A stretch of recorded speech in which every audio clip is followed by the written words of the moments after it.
Hey guys, Deeper here, welcome to the channel, and today's video I'll be showcasing my Kislev campaign. So instantly what you're gonna see here is this is a very aggressive campaign. I've gone through how many battles here, let's see. So I've done 33 victories, I've lost nothing, and I've played super aggressive. As you can see here, I've expanded all the way down south. And I've done this by being proactive, so I believe offense is the best defense. If you don't give them a chance to besiege your settlements, they won't. And throughout the video you'll see the diplomacy that I've used and how I managed to attack my enemies without losing any settlements here, right? So just a quick overview before we get started. I've given territories back to Prague here. I've boosted them up so they actually act as an insulator against chaos up here. I've done the same thing with Constantine, and he's helped me essentially take out Azazel and almost taken out Festus here. All of this here was conquered by Festus. All of this here was conquered by Azazel.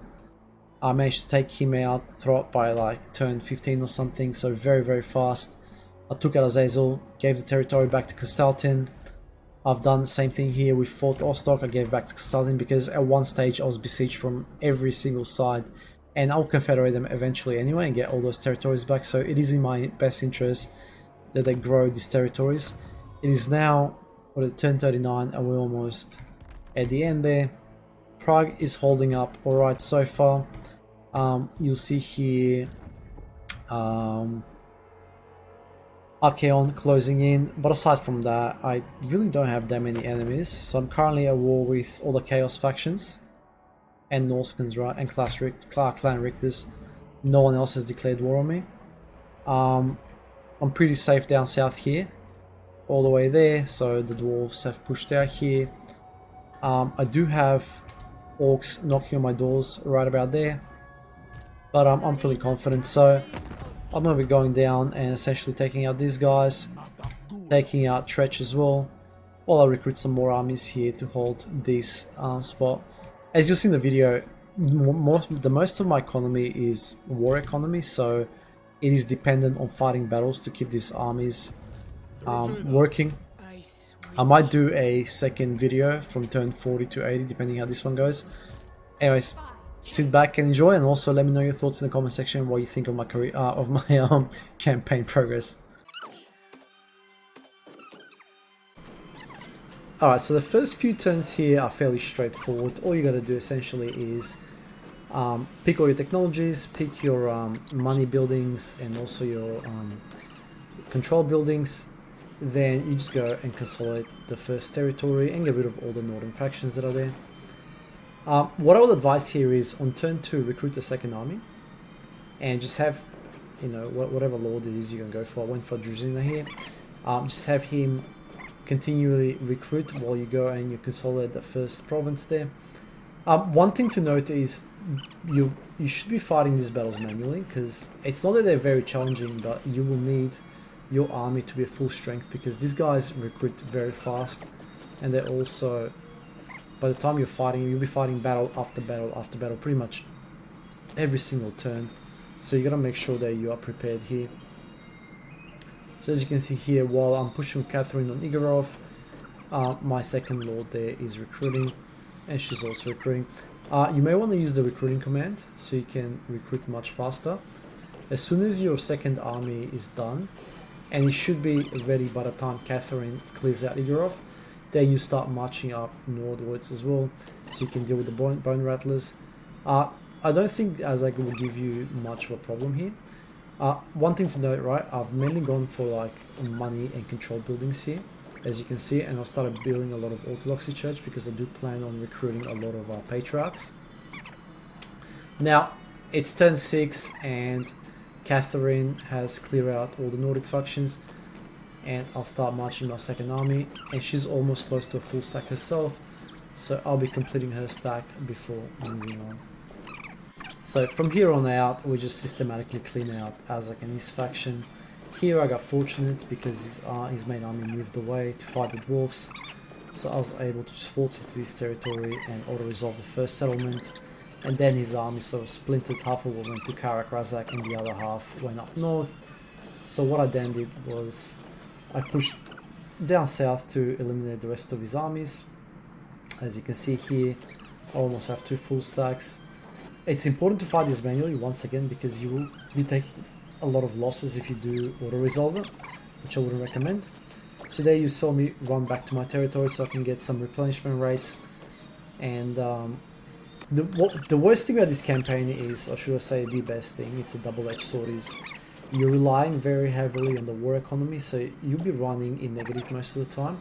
You'll be fighting so many battles where it just doesn't really make a difference. As long as you're careful, you should be fine.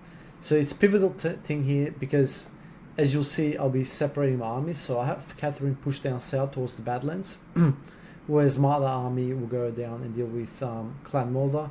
Clan Mulder can be a pain in the bum, so you just gotta make sure that you take him out fairly quickly, otherwise they will become a real problem. Okay, so turn 13, the Druzina Enclave was about to be eradicated by Azazel there, so I went on and confederated him, and then I saw that Azazel is right outside the settlement, so I tried to lure him in. So I stood outside the settlement there, hoping that he'll attack, and surprise, surprise, he did attack me. They declared war on me, so I sort of pulled back, and then he attacked the settlement, and I was able to get a Pyrrhic victory out of it without having to manually fight it. So that was a quick win there because all the units are lost. They were pretty crappy units anyway. On the other end of the spectrum here, we are pushing for the Lamian Sisterhood. I thought I'll go in and eliminate them and get some experience from Katerin because there was not much fights happening down that way. So with Azazel held back for now, we push towards Clan Mulder. So Clan Mulder is a priority before you deal with Azazel. As you can see here, they were fielding plenty of armies out there. But with some patience and with my second army caught up, I did make a push. So I have 1.5 stack there and a full stack. As you'll see, we are still running in the red there. As I said, this campaign will really, at least in the beginning anyway, will be very heavily reliant on the war economy. So Lamian Sisterhood's still alive there.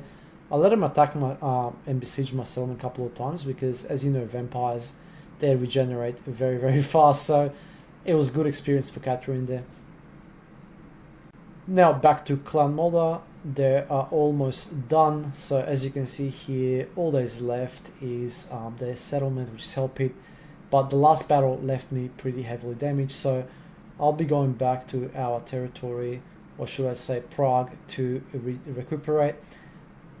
So I managed to strike up a defensive alliance with Prague there. I offered him a settlement that was previously taken by one of the Norscan factions there.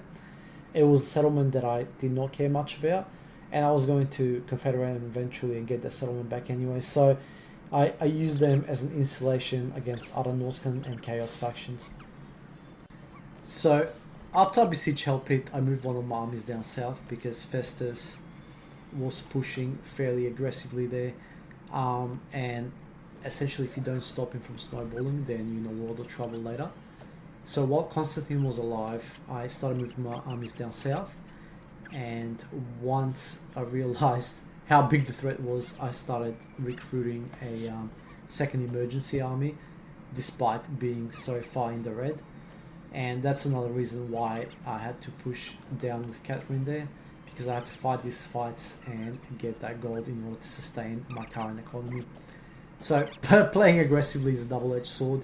You do gain a lot of territory fairly quickly, and playing with Kislev, keeping that territory is not a problem. And as soon as you deal with the initial aggressors, not many other factions declare war on you, despite how aggressively you expand. So turn 20 is when it started getting really heavy. I decided to be proactive and declare war on Festus, so I could get all of his attention on me instead of him going and wiping out the remainder of the Empire factions there. So the first fight was fairly straightforward. It's just a settlement, right? What that did in turn, so he started beelining straight for me. Also, you can see Azazel is up there marching down towards me, and he's not at war with Constantine yet. So what I did here was I gave him one of the settlements there, and I negotiated a trading agreement, and then I gave him Fort Stragov, and I forced him into a war with Azazel. adding that extra level of insulation there for me and buying some extra time before I can strengthen my armies enough to deal with both Azazel and Festus. And early game Chaos armies are really strong, especially the ones that Azazel and Festus are fielding, because they have a lot of armor. And my archers, I'm just running Corsairs, just normal ones, and they don't have a lot of armor piercing. So the problem is that, you know, if you get swarmed, then there's not much you can do about it. It's only uphill battles from there. So taking on the initiative and going on the offensive actually worked really well for me. Meanwhile, you see me here, I'm about to finish off the Orcish factions. They got 2 settlements left, and essentially they have been my gold mine, so to speak, because I've been farming most of my gold from them by fighting all these fights and leveling up Catherine. Throg declared war on me as well, so that's been a nice source of income as well. So before I go on and deal with Throg, I need to get rid of Azazel. And this is what I'm talking about, insulating yourself, because you are stretched from post to post. You cannot fight on every single front, so you have to pick and choose your battles very carefully here. It's now turn 27, and perhaps this was the hardest battle of the whole campaign, but it was one that I needed to do, and this will be the final nail in the coffin for Azazel here. As you can see, I have about almost 2 full stacks, about 1.5 stack there. However, there is a lot of chaos forces here, as you can see there, and the auto resolve was actually not very favorable. So I didn't do anything groundbreaking here, no groundbreaking formations. I put my archers at the back and my melee heroes and melee infantry units up at the front. However, I did underestimate that left hand flank there, because half of them came head on, and the other half, which was the reinforcing armies, that came from the left. So it did get a little bit hairy there. As you can see, I then tried to shift my archers around so we can go and damage them, but there was just a lot of them, and I ended up losing one of my mages there, and I was tanking. You can see even the other heroes that came very close. But this was a battle I had to win at all cost, because if I did not take out Azazel, then he would have swept through my lands and just gotten basically rid of all of my territories. So this was a do or die kind of battle. Alright, so it is now turn 29. We've captured Azazel's settlement there, and the goal here is to go back and defend from Throg. Otherwise, he will just keep on coming, right? So he's the next priority target to take out here. I've aligned with the Empire there. They're taking care of Festus, so Festus is no longer a problem of mine. Constantine, I've also buffed him up, and you'll see here I'll trade him a settlement as well.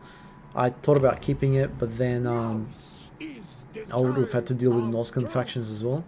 So I just gave him settlement, which I'll get back anyway once I confederate him, right? So right now is just essentially isolating yourself and taking over one enemy at a time.